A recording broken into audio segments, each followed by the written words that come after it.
Okay, so about 24 hours ago, the president of Iran and his foreign minister were both killed in a helicopter crash in the mountains of Iran coming back from Azerbaijan. Now, that meeting is a topic for a video in its own right, but let's focus on what just happened.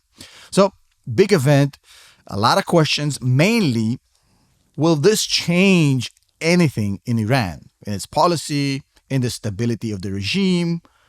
Of course, there's a lot of questions about the potential involvement of the Israelis, maybe. And how will this impact the Iranian policy on the global geopolitical chessboard? So first of all, who was Raisi, the now deceased former president of Iran? So this guy was a counter to the previous president. The previous president before him, his name was Rouhani, and he was more of a moderate, more of a pragmatist, if you can say that about any Iranian president. But he was basically more kind of a front. Khamenei, the supreme leader, appointed him because he was a face. He was a nice face to the West, but that didn't work. He was too pragmatic, too moderate, and people really didn't like that. And Khamenei also, the supreme leader, didn't really like that. He was replaced by somebody who was nicknamed the Butcher. That was actually his name.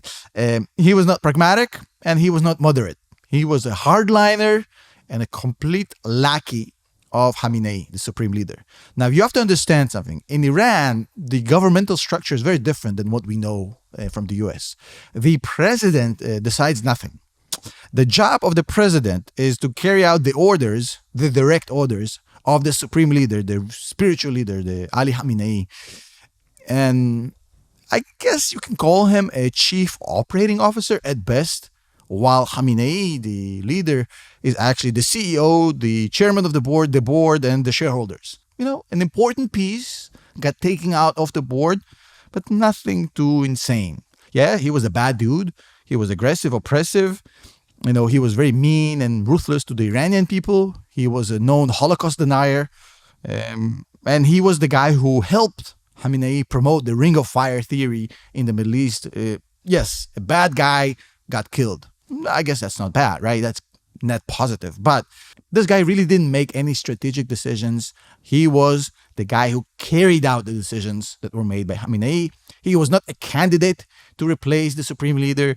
So if we are to expect the Iranian people to rise up and change their regime, this process has to start from inside, not from the death of Raisi. The problem is that Iran has a very split population. 1/3 of Iranians hate the regime, 1/3 absolutely love the regime, and about 40% could not care less. So the death of Raisi, the now deceased former president of Iran, really does not contribute in any way, shape, or form to the stability or lack of the regime. Now, did the Israelis do it? I highly doubt it. There's nothing to be gained by killing somebody who is a meaningless piece on the board. He's just the front. He doesn't make any decisions. It would just piss off the Iranians. Look, let's be honest. They flew in a US-made helicopter that was made in 1971. That is the helicopter that they inherited from the Shah regime in 1979. That's a 50, 60-year-old helicopter. Bad visibility, bad weather in the mountains. It happens. So I don't think the Israelis had anything to do with this. There's nothing to be gained. There's no motive.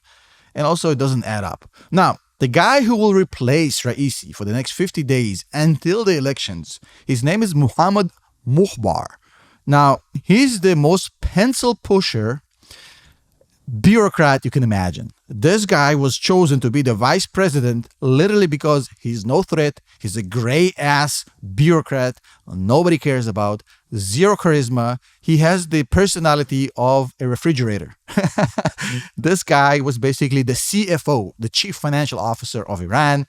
His job was to focus on economics, on finance, on the healthcare system. He has nothing to do with foreign policy. So he's a complete technocrat. He's a complete bureaucrat. And he's just there to sit there for the next 50 days. He has no chance, I think, of being the next president, although this is Iran. Who knows? But yeah, this guy seems like his next role will be to manage some railway station somewhere in Iran. Now, as far as the Iranian policy, internally and globally, it doesn't really change. The guy who calls the shots exclusively, he's the supreme leader, the Ayatollah Khamenei. And of course, he will continue with his absolute hatred towards the Israelis. He will try to create that ring of fire. He will try to push out the US. He will try to do exactly the same things he's been doing 2 days ago. Nothing has changed. But if you want to learn more about why Iran is trying to destroy Israel, why Iran hates the Israelis so much, I've actually made a full video explaining the origin story of that. Why? Because we know they hate them, but not a lot of people explain to you where this whole thing started. I have. Now, the video will go up on the Patreon in about 24 hours, patreon.com/Tom Nash Report. If you'd like to see it, join a community, become a supporter, help us, because a lot of this content is just simply not fully monetized because of YouTube policies, and that's okay. Join the Patreon. It's going to come up in the next 24 hours. It's going to be a great video. Looking forward to seeing you there. I'll see you in the next one.